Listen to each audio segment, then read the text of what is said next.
Hello everyone, welcome back to my channel. तो यहाँ हम देखेंगे आज द हिंदू के शॉर्ट नोट में 4 सितंबर के हमें क्या क्या करना है। तो चलिए स्टार्ट करते हैं। पहला एक देखो, एलिबे डैम से रिलेटेड आया है। अब ये पूछ सकता है ये डैम कहाँ है, तो ये डैम है इस्तांबुल में। ये डैम की पिक्चर है। इस्तांबुल डैम जो है उसकी ऑक्यूपेंसी रेट है वो डिक्रीज़ हो रही है बाई 28.65%, तो इसलिए ये न्यूज़ में है। तो ये आपको जानना है। और अगर इस डैम के बारे में आए तो ये इस्तांबुल में है। सेकेंड है पॉलिटी एंड गवर्नेंस का राइट टू इन्फॉर्मेशन एक्ट के बारे में।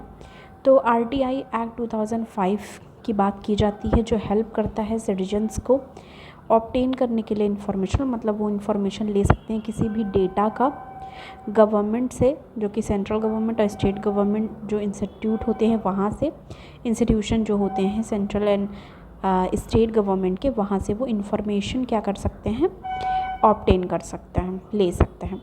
आरटीआई एक्ट अलाउ करता है किसी भी सिटीजन को, ठीक है, किसी भी सिटीजन को, नॉट एनी पर्टिकुलर।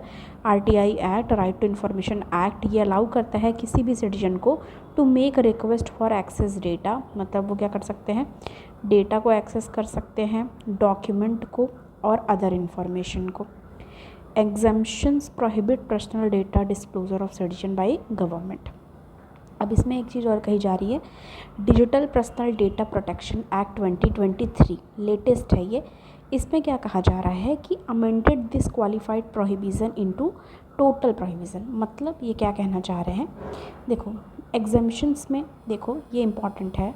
एग्जम्पशन यानी कि आप इंफॉर्मेशन तो ले सकते हो किसी चीज़ के बारे में, पर एग्जम्पशंस में मतलब क्या छोड़कर कि कुछ डेटा हैं जो पर्सनल डेटा हैं जिसको डिस्क्लोज़ नहीं कर सकते, ठीक है, disclosure of citizen by government. तो गवर्नमेंट कुछ ऐसे डेटाज़ हैं जो नहीं शेयर कर सकती है सिटीजन के साथ, तो उसको छोड़ करके आप इंफॉर्मेशन ले सकते हो। तो कुछ एग्जम्पशंस भी हैं। अब इसमें ये कहा जा रहा है कि जो कुछ चीज़ों को छोड़ा गया था एग्जम्पशंस के लिए, तो जो digital personal data protection act 2023 आया, उसमें क्या कहा गया, अमेंड किया गया जो ये क्वालिफाइड प्रोहिबिशन था, प्रोहिबिशन, इसको टोटल प्रोहिबिशन में, कि मतलब जो चीज़ प्रोहिबिटेड है वो आप नहीं जान सकते, ठीक है, क्योंकि बहुत सारी सिक्योरिटी पर्पज़ से भी ये होता है कि हर चीज़ नहीं बता सकते हैं। आरटीआई पोर्टल की बात करो तो ये लॉन्च हुआ 2013 में। Many state government bodies not be registered on the portal. अब देखो क्या कहा जा रहा है कि आरटीआई पोर्टल है, पर ये कहा जा रहा है कि चलो आरटीआई पोर्टल तो लॉन्च हो गया था 2013 में, पर बहुत सारे ऐसे स्टेट हैं जहाँ की गवर्नमेंट जो है वो रजिस्टर्ड नहीं करी है, किस पे, पोर्टल पे, जो भी आरटीआई पोर्टल है बहुत सारे स्टेट में अवेलेबल नहीं है। ये भी पॉलिटी एंड गवर्नेंस का है। वन नेशन वन इलेक्शन के बारे में बात हुई है, तो इस पे बात की जाए तो ये कहा जा रहा है कि वन नेशन वन इलेक्शन अगर कंडक्ट कराया जाता है, मतलब जैसे one nation one ration card तक हर जगह उपलब्ध है, ऐसे का वन नेशन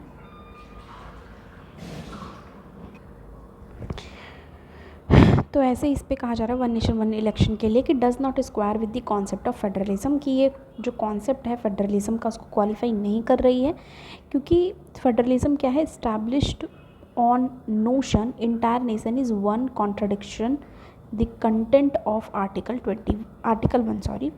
पर आर्टिकल 1 में क्या कहा गया है, which envisages India as a union of territory. तो इंडिया को क्या कहा गया है, यूनियन कहा गया है, किसका, स्टेट का। तो इसकी बात कर रहा है one nation one ration card. एक हमारा है दीक्षा पोर्टल से रिलेटेड, ये देख लो, दीक्षा प्लेटफॉर्म, ये दीक्षा पोर्टल है ये, ठीक है, एक तरीके का ये पोर्टल है, ऑनलाइन पोर्टल, ई प्लेटफॉर्म है, ठीक है, ये याद रखना आपको, ई प्लेटफॉर्म है ये।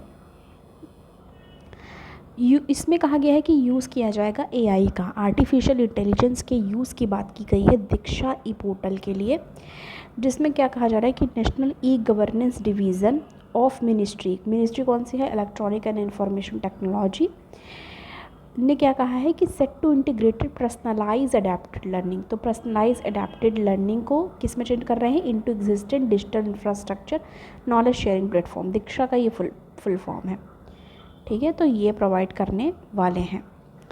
अब एक चीज़ और देखो, जो ये PAL मतलब पल सॉफ्टवेयर अप्रोच है, जो कि इसका फुल फॉर्म यहाँ पे दिया गया है, पर्सनलाइज्ड अडेप्टिव लर्निंग, उसमें क्या कहा जा रहा है कि personalize adopted learning software approach जो है वो किस चीज़ के लिए है, एक्सपेक्टेड टू अलाउ, क्या अलाउ करना, each student to have an individual learning, मतलब इंडिविजुअल लर्निंग के लिए यहाँ पे बात की गई है। Okay, curriculum based on unique need and abilities. Diksha portal की बात करें तो ये डिजिटाइज्ड एनसीईआरटी टेक्स्ट बुक भी हैं इसमें, मतलब डिजिटल एनसीईआरटी टेक्स्ट बुक्स भी अवेलेबल हैं जो कि यूज़ किए जा रहे हैं नेशनल एंड स्टेट बोर्ड्स के लिए। ठीक है, तो ये डिजिटल पूरी चीज़ें प्रोवाइड की गई हैं इसमें। ये ई एजुकेशन प्लेटफॉर्म है। ठीक है, ई एजुकेशन प्लेटफॉर्म है ये दीक्षा पोर्टल।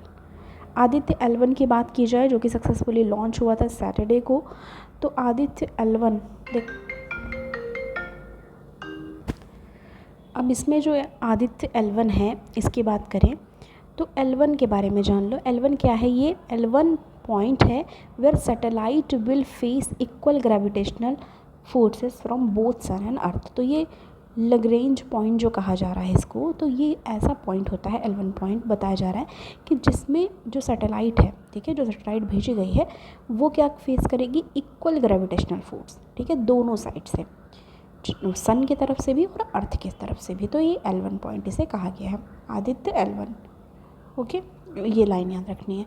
तो इसमें कहा जा रहा है यूज्ड बाय स्पेस क्राफ्ट, इसको यूज़ किया जा रहा है स्पेस क्राफ्ट के द्वारा टू रिड्यूस फ्यूल कंजप्शन, जिससे फ्यूल कंजप्शन जो है वो कम रहे, needed to remain in position. तो एक तरीके से ये पॉइंट ऐसा पॉइंट है कि जहाँ पे जो स्पेस क्राफ्ट है वो जो फ्यूल कंजप्शन है, जो फ्यूल यूज़ होता है स्पेस क्राफ्ट में, वो कम होगा। ठीक है, इसके पास to reduce fuel consumption needed to remain in the position.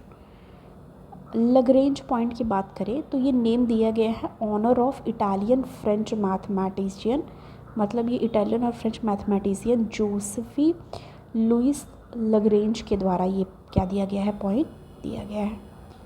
तो ये याद रखना है कि लग्रेंज पॉइंट की इतनी बात की जा रही है तो वो किन के नाम पे दिया गया है। ठीक है, ये इटालियन फ्रेंच मैथमेटिशियन है लुइस लग्रेंज, उनके नाम पे ये दिया गया है। इसमें पेलोड यूज़ हुए हैं, जैसे देख लो पावा पेलोड, सूट और ये सारी चीज़ें, सोलेक्स, ये सब पेलोड यहाँ पे यूज़ हुए हैं।